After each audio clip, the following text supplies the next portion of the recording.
New this morning, two accused robbers waking up in jail, even though they never stole anything.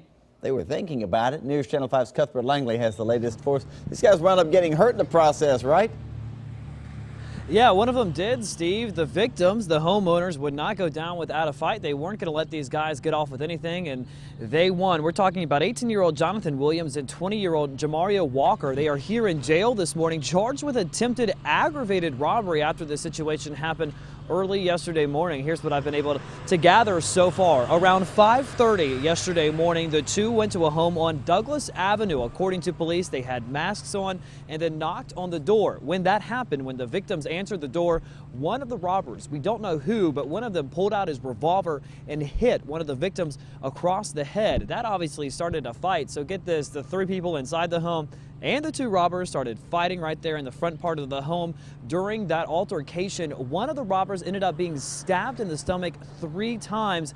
That's when police were finally called. When they got there, obviously the robbers were still there. They were caught red-handed, so to speak. They admitted to police that they were the ones who were planning to rob the home. We don't know why. The details surrounding exactly why the home was targeted, if they were after the people inside the home or if they knew something was in there, we don't know yet. Police haven't released those details. The one who was stabbed, one of the robbers, was taken to a hospital but was booked here yesterday afternoon. They are both still here in jail this morning on a $100,000 bond. They'll face a judge on these charges sometime tomorrow. Reporting live here at the Metro Jail this morning, I'm Cuthbert Langley, News Channel 5 HD. Cuthbert, thank you. And later today, an 11-year-old will be in juvenile court facing charges of homicide for allegedly killing his 15-year-old friend. The shooting happened Friday on Gwenwood Drive. That's up in North Nashville. Devontae Ziegler was shoveling some snow when his 11-year-old friend came over to show him a gun that he had found.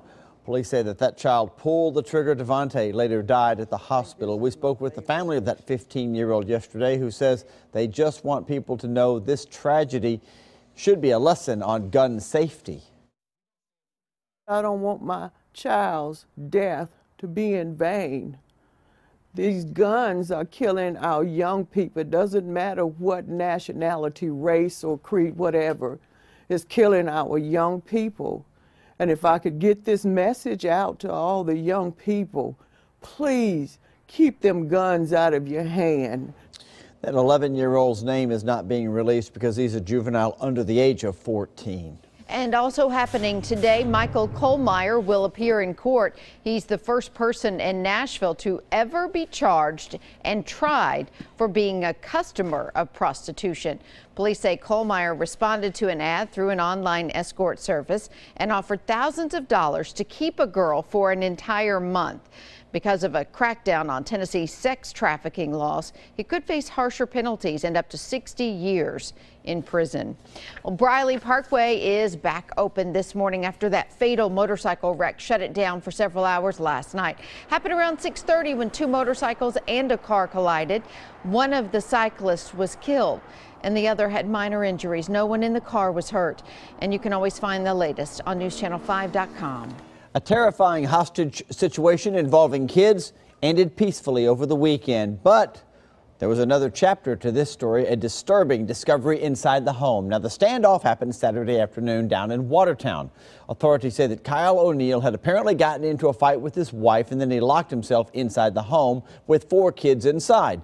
Deputies worked and eventually negotiated a nice, easy settlement, and they took O'Neill into custody. However, they realized they had another problem on their hands. Once we got him into custody, the house is in deplorable, I mean awful shape. Several dogs, cats, birds, pigs, you name it, are in the house. Feces, nasty. DCS and Animal Control were called in to investigate the dirty conditions and handle those animals like the pigs and birds that were left behind. They're expecting charges to be filed against both the mom and dad for the living conditions. New this morning, now for the second time in under a month, another stolen car winds up in the bottom of a lake. The latest one found yesterday at Old Hickory Lake. Divers were out at the scene checking everything out. Authorities say the car apparently had been stolen the day before. No one was inside. And in Humphreys County, deputies are investigating a possible homicide on Trace Creek Road. They say a man came home right before midnight last night to find his friend dead on the floor with a wound to the head. He also told police that his friend was possibly involved in meth. Investigators did find meth-related materials inside and are investigating. They're asking anyone with any information possible relating to the crime to contact police. And in Franklin County, authorities are ordering an autopsy for a body found in Timms Ford Lake Saturday afternoon. Officials don't know very many details right now, including how the body got there or an identity. They're hoping to have an update sometime later today after the autopsy results. Another shooting to tell you about, this one rocking the NFL and Tennessee Titans. Former Titan Chris Johnson will be off of the football field for a while. He was shot over the weekend. The former Titans running back star taken to an Orlando hospital Saturday night for a wound to the shoulder.